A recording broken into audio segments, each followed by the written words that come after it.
할렐루야. 한번 따라합시다. 생각마다 주님 사모하고, 말마다 주님 증거하고, 걸음마다 주님과 동행하자.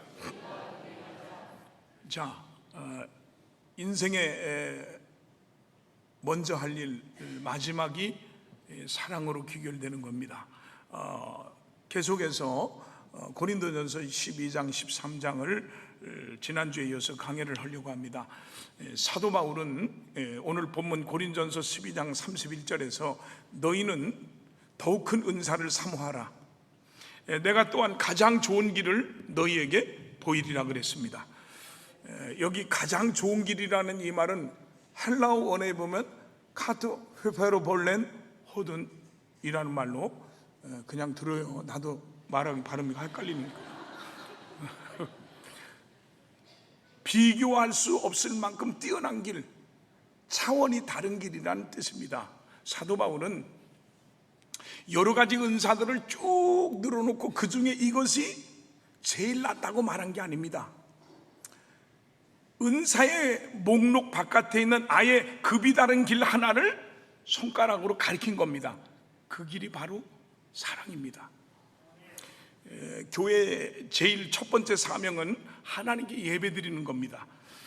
연휴 기간이 됐지만 우리 성도들은 휴가를 가도 이렇게 예배를 꼭 드리는 모습이 너무 감사하고 주님의 축복이 있을 것입니다.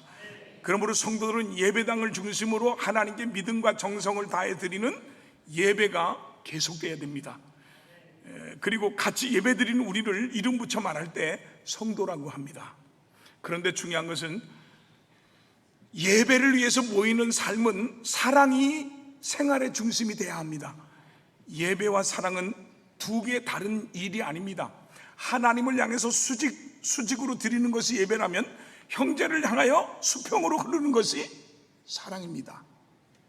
이 두 선이 만나는 자리에 십자가가 서 있습니다. 수직의 사랑과 수평의 사랑이 교차하는 그 자리가 곧 십자가입니다. 요한복음 13장 34절로 35절에 보면 새 계명을 너희에게 주노니 서로 사랑하라, 내가 너희를 사랑한 것 같이 너희도 서로 사랑하라. 내가 너희를 사랑하면 이로써 모든 사람이 너희가 내 제자인 줄 알리라 그랬습니다. 골로새서 3장 14절에 보니까 이 모든 것 위에 사랑을 더하라, 이는 온전하게 매는 띠니라 그랬습니다. 여러분, 교회라는 단체는 세상 어느 단체와는 비교할 수 없는 특수한 단체입니다.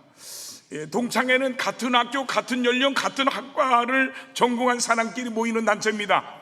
향후에는 같은 고향 사람들끼리 모이는 단체입니다. 혹은 직업별 친목회 등도 있습니다. 그러나 교회는 고향이 같을 수 없고요, 학력도 전공도 같을 수 없고요, 생활이 같을 수가 없습니다. 그러나 같은 것이 하나가 있는데요, 그것은 예수 그리스도를 주님으로 모시고, 할렐루야, 같은 신앙 고백을 하고 같은 예배를 드리는 것입니다. 그러므로 특수한 단체라고 할 수 있습니다. 뿐만 아니라 교회는 사랑으로 모이는 장소입니다. 우리 믿는 사람에게는 두 개의 집이 있습니다. 하나는 육신의 피로를 풀 수 있는 가정입니다.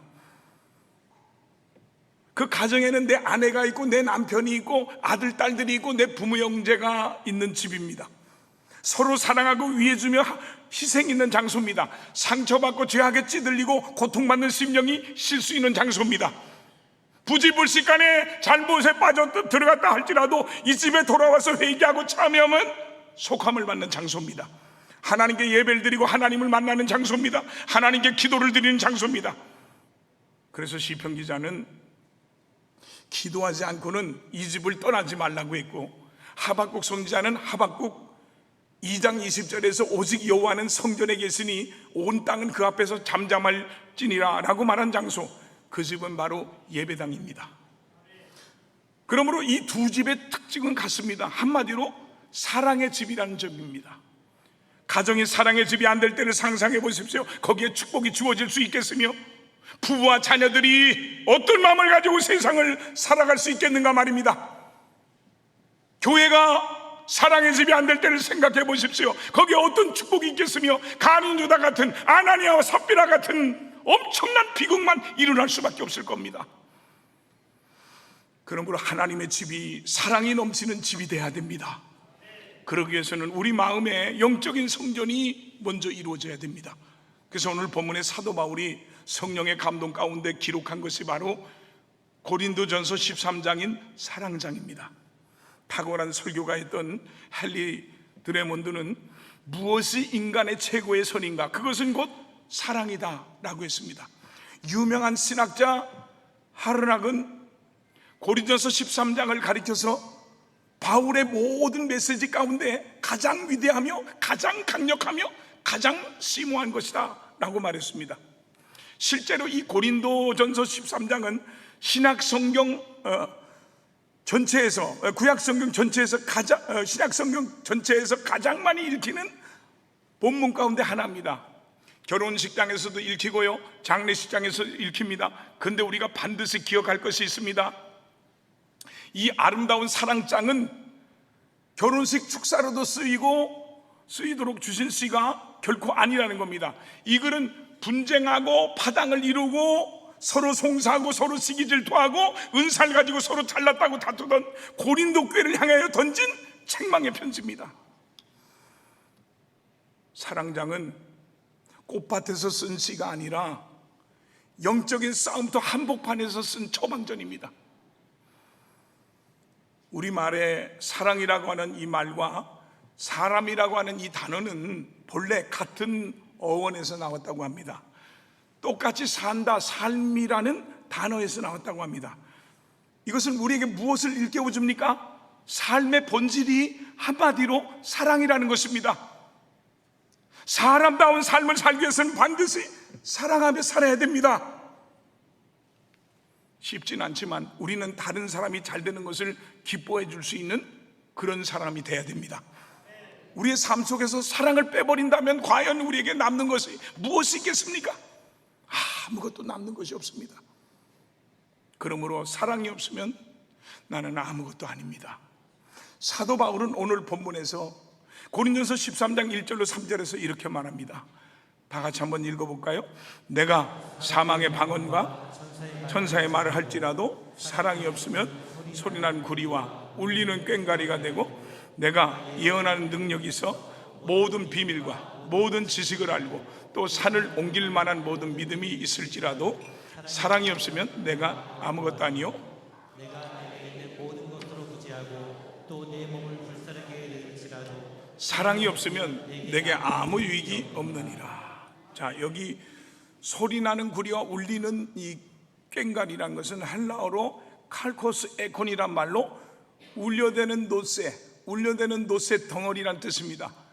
이 고린도에 있는 원형국장 안에는 소리를 크게 퍼뜨리려고 노새 항아리를 놔뒀는데 그 속이 텅 비어 있기 때문에 소리가 요란하다는 겁니다.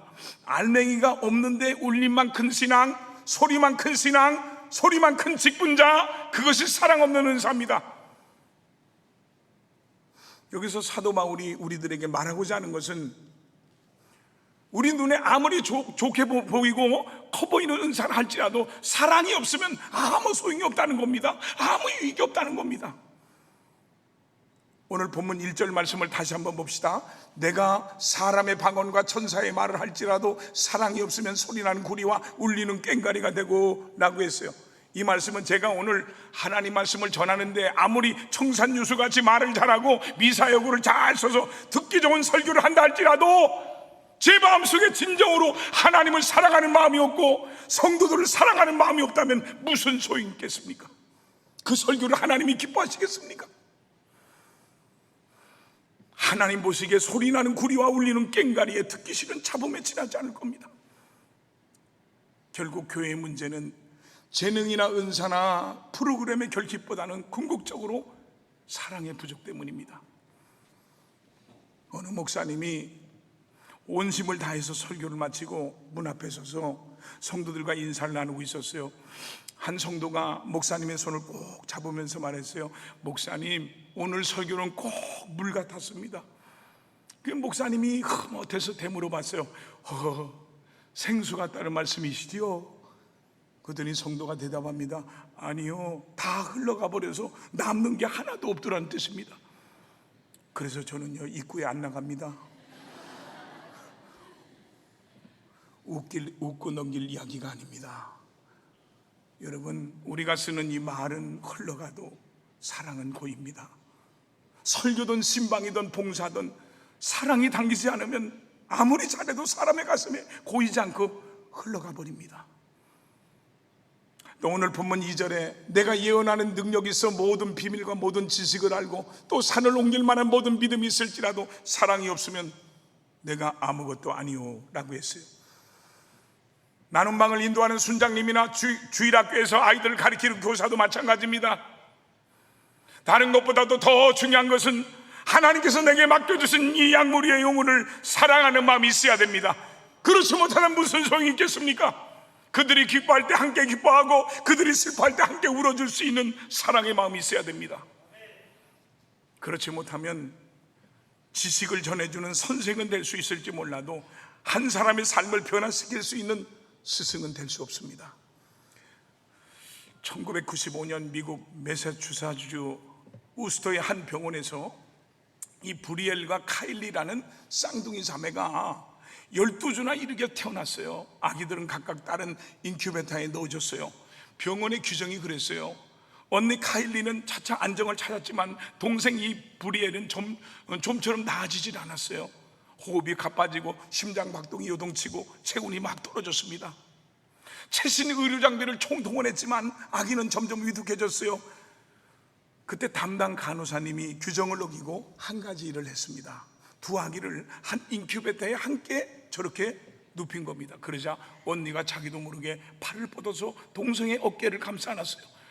그 순간 동생의 심장박동이 안정이 되기 시작했고 체온이 정상으로 돌아왔고 산소 포화도가 올라갔습니다. 두 아기는 함께 살아났습니다. 이 장면을 찍은 사진에 붙인 이름이 사랑의 포옹입니다. 여러분, 최신 인큐베이터는 좋은 은사입니다. 값비싼 장비도 좋은 은사입니다. 그러나 그 모든 것을 하지 못하는 일을 조그마한 팔 하나가 해냈습니다. 교회도 좋은 프로그램도 필요하고 좋은 시설이 필요합니다. 그러나 죽어가는 영혼을 살리는 것은 결국 어깨를 감싸는 팔 하나입니다. 그것이 사랑입니다. 또 2절 하반절에 보면 산을 옮길 만한 모든 믿음이 있을지라도 사랑이 없으면 내가 아무것도 아니오 그랬습니다. 여러분, 믿음에는 역사하는 힘이 있습니다. 산을 옮길 만한 믿음은 얼마나 큰 믿음입니까? 그러나 믿음이 아무리 크다 할지라도 사랑이 없으면 소용이 없습니다. 영적으로 교만해지기 쉽습니다. 자기가 제일 잘난 줄 알고 아날무인이 돼서 다른 사람에게 상처를 주게 됩니다. 그러면 그것이 교회에 무슨 유익이 되겠습니까? 목사님의 목회와 교회에 피해가 갈 뿐입니다. 하나님 영광만 가리는 뿐입니다. 오래 믿은 사람일수록 영적으로 교만해지지 않도록 주의해야 됩니다. 또 고린전서 13장 3절에 보니까 내가 내게 있는 모든 것으로 구제하고 내 몸을 불살하게 내줄지라도 사랑이 없으면 내게 아무 유익이 없느니라 그랬어요. 여러분, 우리가 선한 일을 아무리 많이 할지라도 오늘 영상으로 보면 그런 교회들도 다 수리해주고 선한 일을 얼마나 많이 합니까? 그렇게 많이 할지라도 또 내 몸을 불살하게 내줄지라도 사랑이 없으면 소용이 없다는 겁니다. 오늘 사도 바울이 오늘 본문을 통해서 우리에게 가르쳐주는 게 뭡니까? 아무리 큰 은사를 받았다 할지라도 사랑이 없으면 유익이 없다는 겁니다. 내가 얼마나 큰 은사를 받았느냐, 내가 얼마나 좋은 은사를 받았느냐가 중요한 게 아닙니다. 하나님이 내게 어떤 은사를 주셨든지 간에 그 은사를 감사한 마음으로, 사랑의 마음으로 주님의 몸된 교를 해서 봉사해야 한다는 겁니다. 그래야 하나님이 기뻐하시고 바로 그것이 주님의 몸된 교를 잘 섬기는 제일 좋은 길이라는 것입니다. 주님의 교회에 유익을 줄 수 있는 제일 좋은 길은 무엇이든지 사랑으로 하는 것입니다. 그러면 주님의 몸된 교회를 사랑으로 섬겨한다고 했는데 여기서 사랑이란 뭡니까? 사도 바울은 오늘 본문 4절에서 7절에서 4절로 7절에서 여러 가지 사랑을 설명합니다. 함께 읽어봅시다.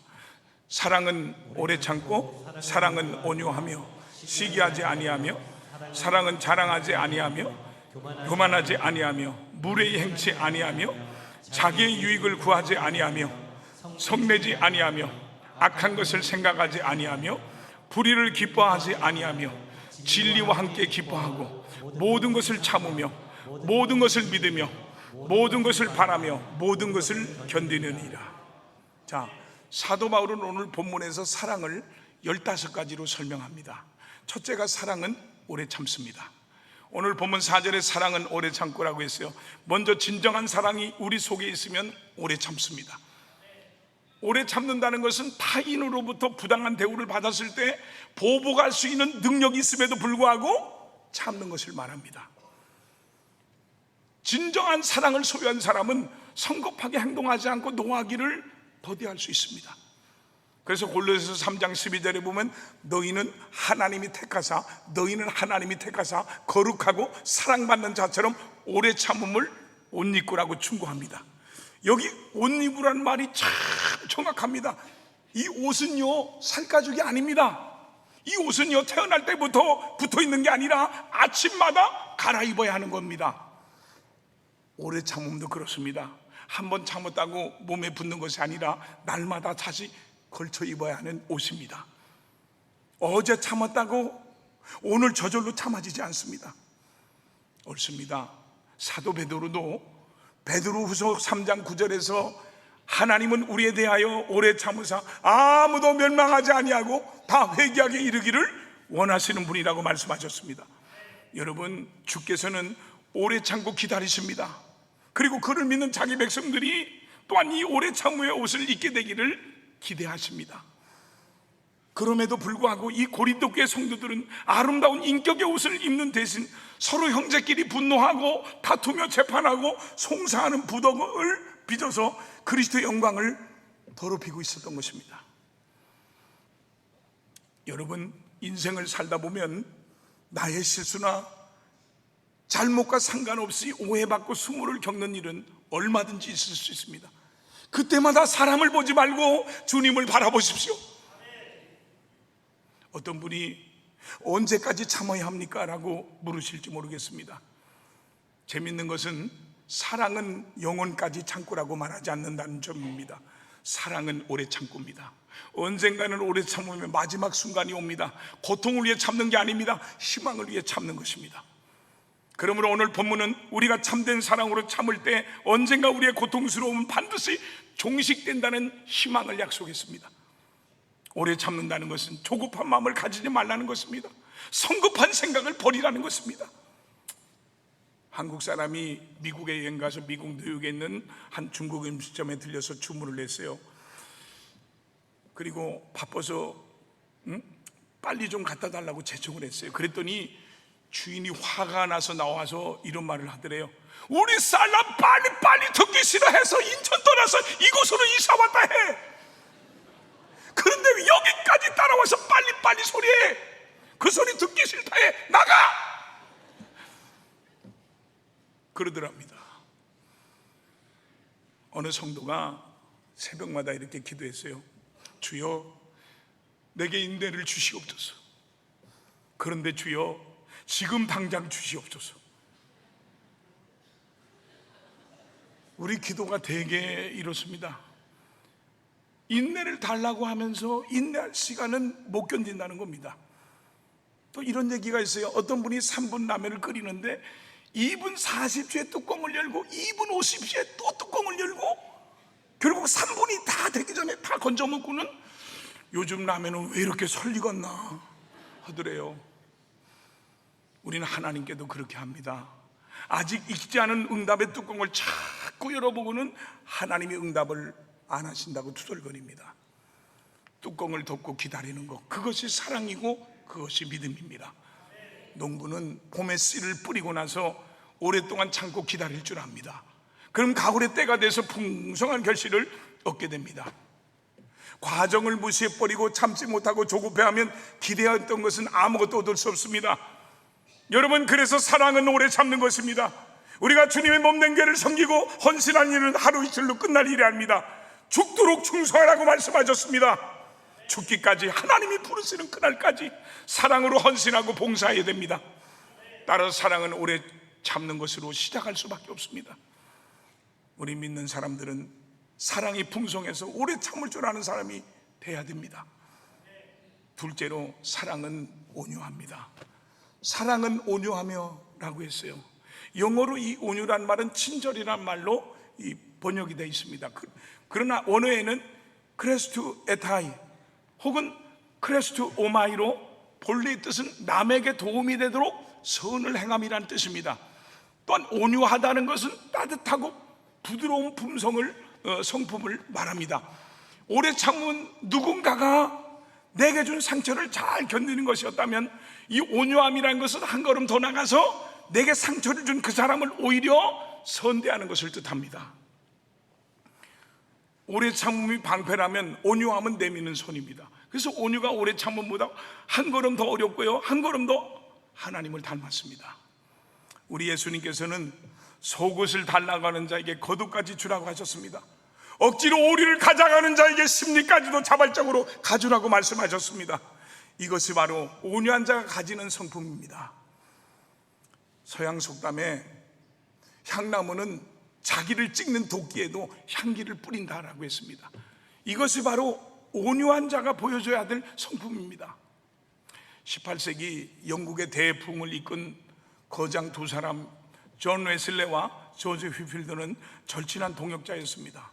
그런데 이 존 웨슬레는 감리교회 창시자고요, 이 조지 휘필드는 장로교 유명한 목사인데요, 예정론을 두고 신학적으로 크게 갈라섰어요. 서로 글로 반박하고 논쟁을 하면서 추종자들은 더 심하게 편을 갈라 싸웠습니다.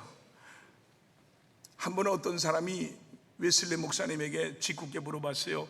목사님, 천국에 가시면 휘필드 목사님을 만나실 것 같습니까? 그랬더니 이 웨슬리의 대답은 이러했다고 전해집니다. 아니요, 못 만날 것입니다.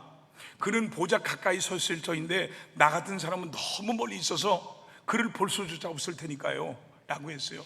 훗날 휘필드 목사가 세상을 떠날 때 그의 유언에 따라서 장례식 설교를 한 사람이 바로 웨슬리 목사였습니다. 여러분, 교회 안에서 의견이 다를 수 있습니다. 생각이 갈릴 수 있습니다. 그러나 다르다고 해서 반드시 마음을 상하게 해야 하는 것은 아닙니다. 진리를 붙드는 손과 형제의 손을 붙드는 손은 서로 다른 것입니다. 온유한 사람은 두 손을 다 씁니다. 예수님은 친히 마태복음 11장 29절에서 나는 마음이 온유하고 겸손하니라고 선언하셨습니다.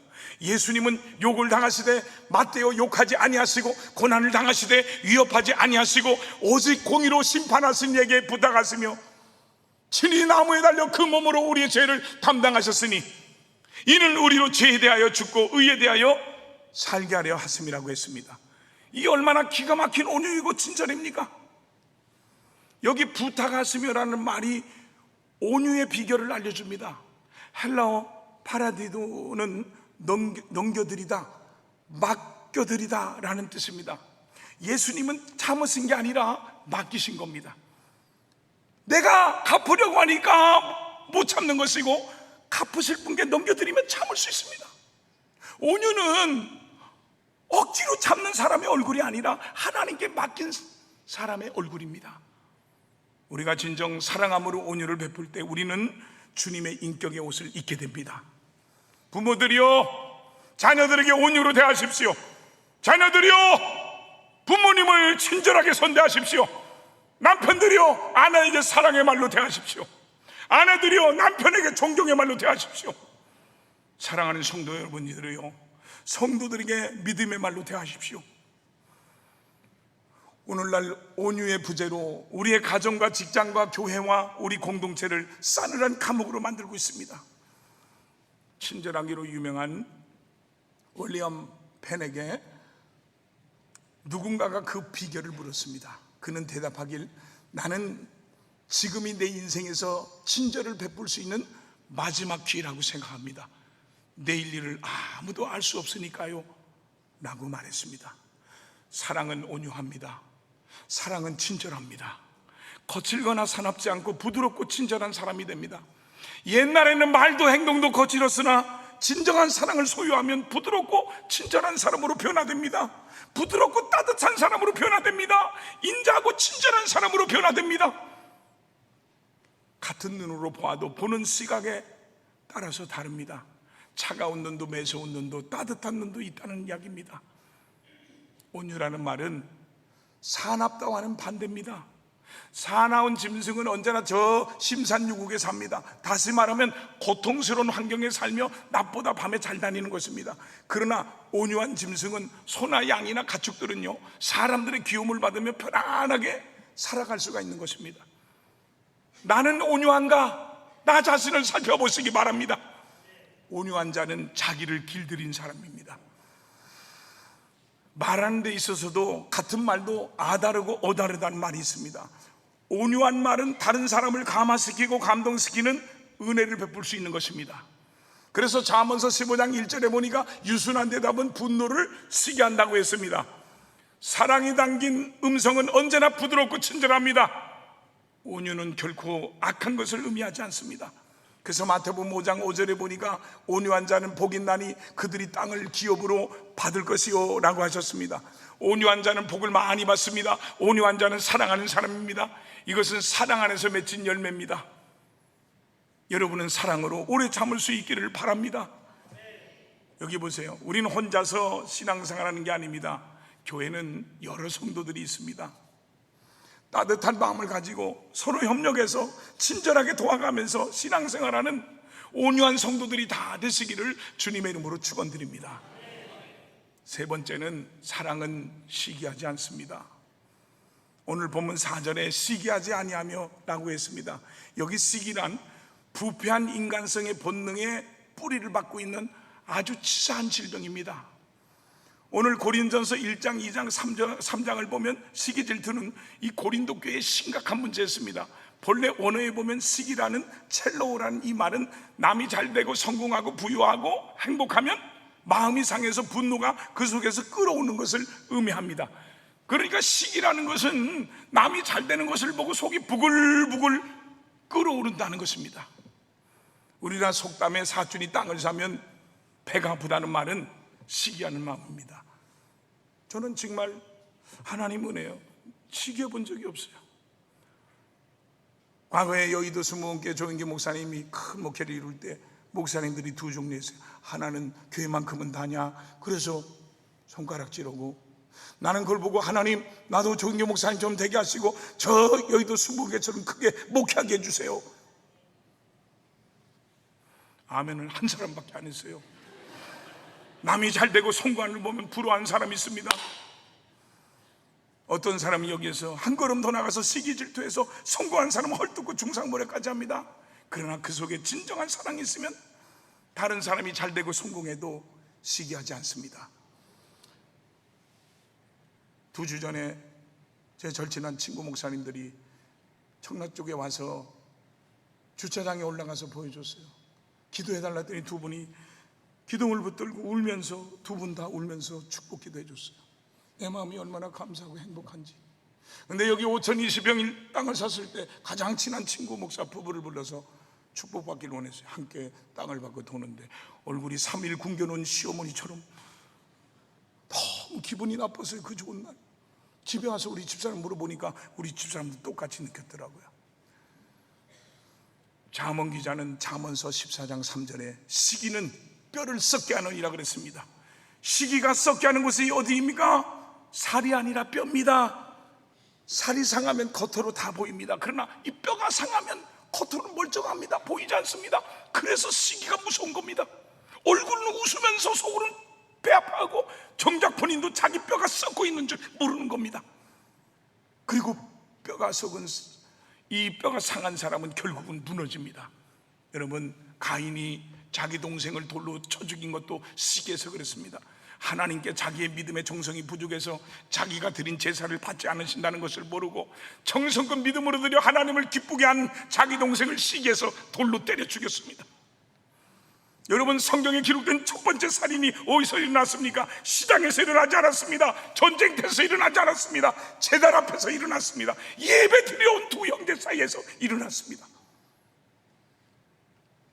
시기는 세상에만 자리 잡는 잡초가 아니라 예배당 뜰에도 자라는 잡초입니다. 그러니 우리가 얼마나 끼어서 기도하고 있어야겠습니까? 이웃이 잘 되는 것을 보고 진심으로 축하하고 함께 기뻐하는 사람이 됩시다.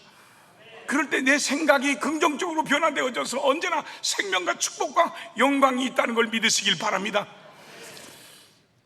이런 얘기가 있어요. 어떤 한 사람에게 천사가 나타나서 말했어요. 무엇이든지 소원을 말해라. 다 들어주겠다. 다만 한 가지, 네가 받은 것의 2배를 내 이웃이 받게 될 것이다. 이 사람이 한참 고민을 했어요.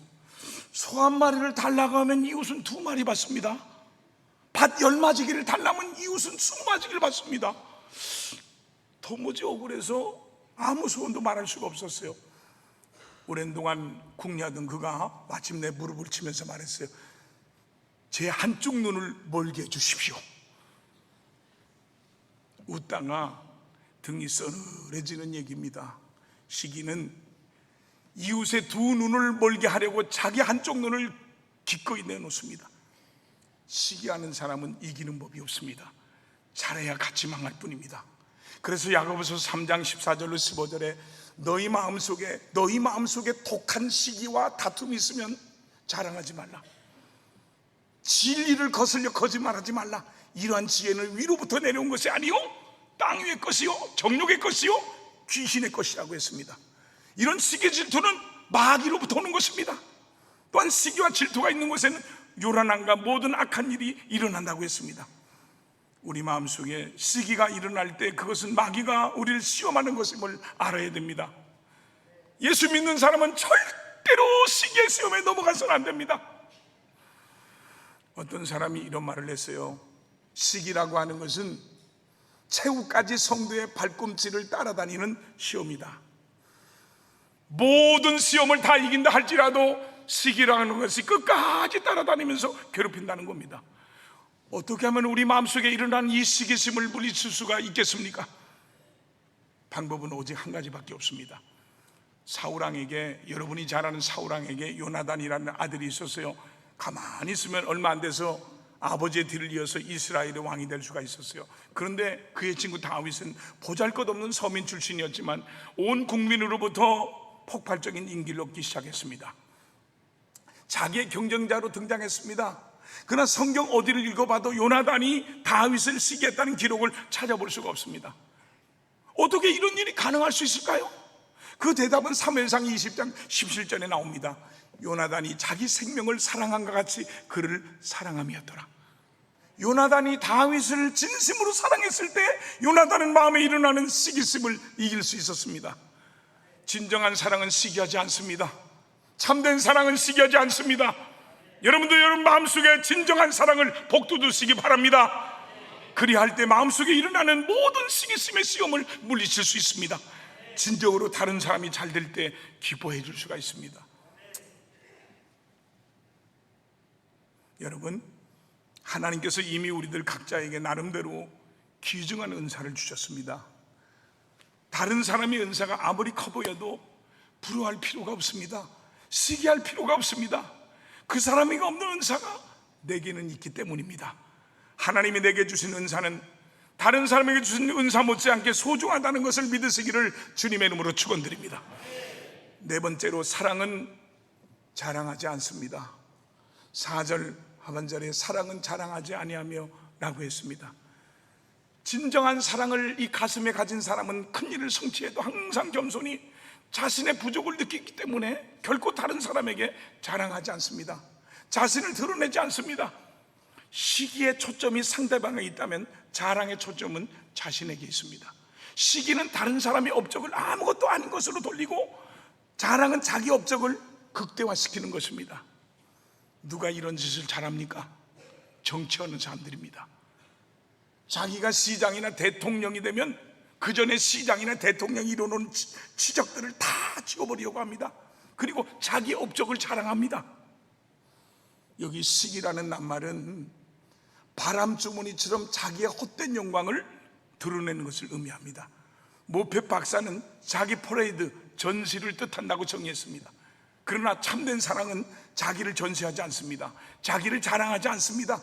자기를 과장하지도 않습니다. 그런데 고린도 교회 문제는 겸손한 지체가 되기를 구하기보다는 모두가 다 자기 자랑과 자기 세력을 확장하는데 열중했다는 것입니다. 그 결과 이 교회는 파당이 생기고요, 분쟁에 휘말리고요, 시기와 질투로 가득 찬 육적인 교회로 타락해가고 있었던 것입니다. 사도 바울은 이 고린도 교회의 근본적인 문제가 참된 사랑을 배우지 못했기 때문이라고 지적하고 있습니다. 왜냐하면 참된 사랑은 자기를 자랑하지 않기 때문입니다. 예수님의 생애를 보면 탁월한 삶을 사셨지만 자기 자랑이 없었습니다. 수많은 표적과 이적을 행했지만 자랑하지 않으셨습니다. 하나님과 동등되신 예수님은 오히려 하나님과 동등됨을 취하지 아니하시고 자기를 비워 낮추심으로 구세주가 되셨습니다.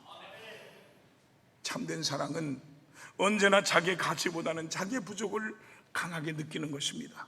그러나 시기하는 사람은 자기의 사소한 성공에도 호언장담하며 자랑합니다. 여러분, 어느 부모가 자기 자식에게 자기가 고생한 것을 자랑하겠습니까? 사랑은 사랑하는 사람을 위해서 수고는 하지만 자랑하지 않습니다. 또 자기가 사랑하는 사람을 위해서 하는 수고를 수고로 생각하지 않습니다. 사랑은 자랑하지 않습니다. 누가 성도입니까? 누가 재직이고 누가 안수입사고 누가 권사입니까? 누가 장로고 목사입니까? 그것은 바로 이 귀한 사랑을 바로 실천하려고 노력하는 사람들입니다. 사도 바울은 십자가의 은혜를 체험한 이후에는 예수 그리스도와 십자가 외에는 자랑할 것이 없다고 고백했습니다. 왜냐고요? 십자가에 달린 그분과 사랑에 빠졌기 때문입니다. 인형을 좋아하는 제인이라는 소녀의 집에 어떤 분이 방문을 했어요. 소녀는 여러 가지 인형을 들고 내부이면서 자랑을 했어요. 그때 갑자기 제인에게 묻길, 제인아, 너는 이것들 중에 어떤 인형을 제일 좋아하니? 라고 묻자 그녀는 한참 동안 생각에 잠겼어요. 잠시 후에 소녀는 그 손님을 바라보며, 아저씨, 제가 제일 좋아하는 인형을 보여드릴게요. 그렇지만 제가 그 인형을 보여드릴 때 절대로 웃지 않으시겠다는 약속을 하셔야 해요 라고 말했어요.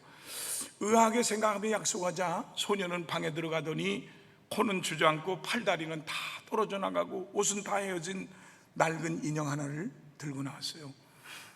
손님은 제인에게 조심스럽게 물었어요. 그래, 그런데 한 가지만 물어봐도 되겠니? 왜, 무엇 때문에 제인이는 그 인형을 좋아하지? 제인은 한참 생각하다가 눈가에 눈물이 축축 젖은 상태로 이렇게 말했어요. 아저씨, 제가 사랑해 주지 않으면 아무도 사랑해 줄 사람이 없으니까요.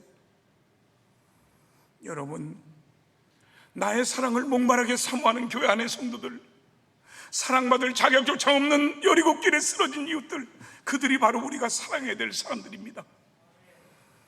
요한일서 4장 8절에 보면 하나님은 사랑이시라고 했습니다. 요한일서 4장 16절에 보니까 하나님이 우리를 사랑하시는 사랑을 우리가 알고 믿었노니 하나님은 사랑이시라. 사랑 안에 거하는 자는 하나님 안에 거하고 하나님도 그의 안에 거하노니라 그랬습니다. 여러분, 우리에게 무슨 공로가 있어서 하나님이 우리를 구원해 주시고 은사를 주신 것이 아닙니다. 그러므로 자랑할 것이 없습니다. 사랑은 자랑하지 않습니다. 여러분, 교회는 사랑의 집입니다. 사랑의 집인 교회를 사랑의 집으로 만들려고 힘쓰는 성도가 하나님과 교회의 직분을 맡아서 서로 사랑하며 봉사할 때 그 집은 축복의 집이 될 것입니다. 은혜의 집이 될 것입니다. 아우구스티누스는 사랑이 먼저 바로 서면 나머지는 저절로 바로 선다라고 말했습니다. 그런즉 믿음, 소망, 사랑, 이 세 가지는 항상 있을 것인데 그 중에 제일은 사랑이라. 내가 내 가정을 사랑하지 않으면 누가 사랑하겠습니까? 내가 내 교회, 내 나라를 사랑하지 않으면 누가 사랑하겠습니까?